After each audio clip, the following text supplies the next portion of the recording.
Hello, ನಾನು ಪ್ರೀತಿ. ನನಗೆ gardening ಮಾಡೋದು ಅಂದರೆ ತುಂಬ ಇಷ್ಟ. ಆದರೆ ಏನು ಮಾಡೋದು, ನಾನು ಬೆಂಗಳೂರು ಕೊಟ್ಟಿರೋದ್ರಿಂದ ಬೆಂಗಳೂರಲ್ಲಿ ಗಾರ್ಡನಿಂಗ್ ಮಾಡೋದಕ್ಕೆ ಆಗೋದೇ ಇಲ್ಲ. ಆದರೂ ಒಂದೊಂದು ಪಾಟ್ ಇಟ್ಟಿರ್ತೀನಿ. ಆ ಪಾಟಲ್ಲಿ ಇಲಿಗಳಂತೂ ಆ ಪಾಟ್ ಬೆಳೆಯೋಕ್ಕೆ ಬಿಡೋದಿಲ್ಲ. ಆದರೆ ನಮ್ಮಮ್ಮಂಗೆ ಮನೆ ಸುತ್ತಮುತ್ತ ಜಾಗ ಇರೋದ್ರಿಂದ ನಮ್ಮಮ್ಮ ಎಲ್ಲ ತರಕಾರಿಗಳನ್ನು ಅವರೇ ಬೆಳ್ಕೊಂಡು ಮನೆಗೆ ವರ್ಷ ಪೂರ್ತಿ ಅವರೇ ತರಕಾರಿ ಮಾಡ್ಕೊಳ್ತಾರೆ. ಹಾಗೆಯೇ ನಾವು ಹೋದರೆ ನಮಗೂ ತುಂಬಿಕೊಟ್ಟು ಕಳಿಸ್ತಾರೆ. ನೋಡ್ತಾ ಇದ್ದೀರಲ್ಲ, ಇವೆಲ್ಲ ನಮ್ಮಮ್ಮ ಸುತ್ತಮುತ್ತ ಬೆಳೆದಿರೋ ಅಂಥ ತರಕಾರಿ ಗಿಡಗಳು, ಹೂವು, ಹಣ್ಣು ಆಗಿರುತ್ತೆ. ಹಾಗೆ ನೋಡ್ತಾ ಇದ್ದರೆ ಅರಳು ಬೆಳೆದಿದ್ದಾರೆ. ಇದು ಉದ್ದ ತಡ್ನಿಕಾಯಿ ಬರುತ್ತಲ್ಲ ಅದು, ಹಾಗೆ ಪಪ್ಪಾಯ ಮತ್ತು ತೊಗರಿಕಾಯಿ, ಚೆಂಡು ಹೂವು, ಸಾವಂತಿಗೆ ಹೂವು,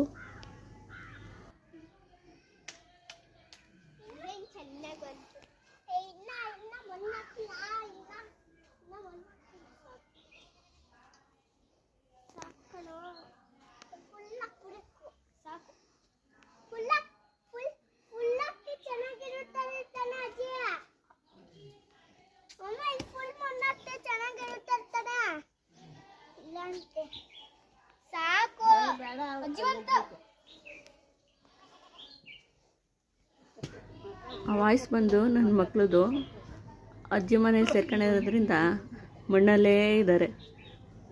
ಯಾಕೆಂದರೆ ಬೆಂಗಳೂರಲ್ಲಿ ಗೊತ್ತಲ್ಲ, ಮಣ್ಣಿಲ್ಲ, ಬರೀ ಕಾಂಕ್ರೀಟ್ ಕಾಡು. ರೋಡಲ್ಲೂ ಕಾಂಕ್ರೀಟ್ ಹಾಕಿದ್ದಾರೆ. ಒಂದು ಪಾಟ್ ಹಾಕೋಕ್ಕೆ ಒಂದಿಷ್ಟು ಮಣ್ಣು ಬೇಕು ಅಂದರೆ ಸಿಗೋದೇ ಕಷ್ಟ. ಅದರಿಂದ ಇವರು ಹಳ್ಳಿಗಳಿಗೆ ಹೋಗ್ಬಿಟ್ರೆ, ನಮ್ಮಮ್ಮ ಮನೆಗೆ ಹೋದರೆ ಮಣ್ಣು ಬಿಟ್ಟು ಆಚೆಗೆ ಬರೋಲ್ಲ ಅಂತಾರೆ. ಇಲ್ಲಿ ನೋಡ್ತಾ ಇದ್ದೀರಲ್ಲ, ಆ ಹೂವು ಹೆಸ್ರೇನು ಅಂತ ನನಗಂತೂ ಗೊತ್ತಿಲ್ಲ.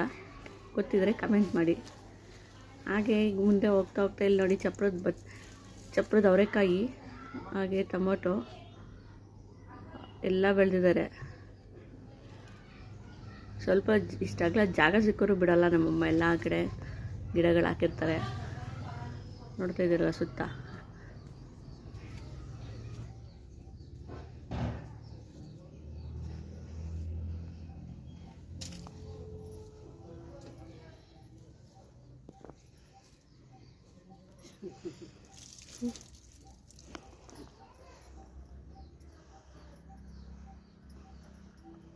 ಒಳ್ಳೊಳ್ಳೆ ಗಿಡಗಳು ಹಾಕೊಂಡಿದ್ದೀರಿ. ಇಲ್ಲಿ ನೋಡಿ, ಇದು ಬದನೆಕಾಯಿ, ದಪ್ಪ ಬದನೆಕಾಯಿ ಬರುತ್ತಲ್ಲ, ಆ ಬದನೆಕಾಯಿ ಬೆಳೆದ್ಬಿಟ್ಟಿದ್ದೀರಿ. ಹಾಗೆ ಪಕ್ಕದಲ್ಲಿ ಅಲೋವೆರಾ, ನುಗ್ಗೆಕಾಯಿ, ರೋಸು, ಹೀಗೆ ಥರದ ಗಿಡ ಎಲ್ಲ ಬೆಳೆದಿದ್ದಾರೆ. ಇಲ್ಲಿ ನೋಡ್ತಾ ಇದ್ದೀರಲ್ಲ, ಕೆಲವೊಂದು ಗಿಡಗಳ ಹೆಸರು ಗೊತ್ತಿಲ್ಲ, ನಾವು ಬೆಂಗಳೂರಲ್ಲಿ ಸೇರ್ಕೊಂಡು. ನನಗಂತೂ ನಮ್ಮ ಅಮ್ಮನವ್ರಿಗೆ ಹೋಗೋಕ್ಕೆ ಖುಷಿ ಅಂದರೆ ಖುಷಿ. ಹೋದ್ರೆ ಎಷ್ಟು ಇರುತ್ತೆ ನೋಡಿ.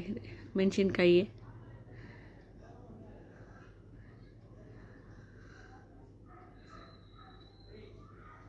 ಯಾರಿಗೆಲ್ಲ ಹಳ್ಳಿ ಜೀವನ ಇಷ್ಟ ಅಂತ ಕಮೆಂಟ್ ಮಾಡಿ ನೋಡಿ. ಈ ಸಲ ನಮ್ಮಮ್ಮನ ಮನೆಯಿಂದ ಹೋಗುವಾಗ ನಾನು ಹೆಚ್ಚು ಕಮ್ಮಿ 1 kg 2 kg ಅಷ್ಟು ಅವರೆಕಾಯಿ, ತೊಗರಿಕಾಯಿ ಎಲ್ಲನೂ ತಗೊಂಡೋಗಿದ್ದೀನಿ. ಪಪ್ಪಾಯ,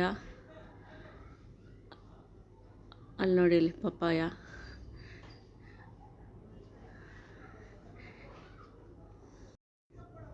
ಹಿಂಗೆ ಮುಂದೆ ಬರ್ತಾ ಅದೇ ನಮ್ಮಮ್ಮನ ಮನೆ ಕಾಣಿಸ್ತಿದೆಯಲ್ಲ, ಹಂಚಿನ ಮನೆ. ಇನ್ನು ಹಂಚಿನ ಮನೆಯಲ್ಲೇ ಇದ್ದಾರೆ. ಪರವಾಗಿಲ್ಲ, ಒಳಗೆ ತುಂಬ ಚೆನ್ನಾಗಿರುತ್ತೆ ಹಂಚಿನ ಮನೆಯೂ ಹಳ್ಳಿಗಳಲ್ಲಿ. ಈಗಂತೂ ಆಲ್ಮೋಸ್ಟ್ ಹಳ್ಳಿಗಳಲ್ಲೂ ಎಲ್ಲ ಮನೆಗಳು ಕಟ್ಟಿದ್ದಾರೆ. ಅಲ್ಲೊಂದು ಗಿಡ ಇದೆಯಲ್ಲ ನೋಡಿ, ಉದ್ದ ಅಂಬು ಥರ, ಅದೇನು ಗಿಡ ಅಂತ ಗೊತ್ತಿದೆಯಾ? ಇದು ಚಪ್ರದ ಅವರೆಕಾಯಿ ನೋಡಿ. ಈ ಥರ ಕಾಯಿಗಳೆಲ್ಲ ಸಿಕ್ಕಿದ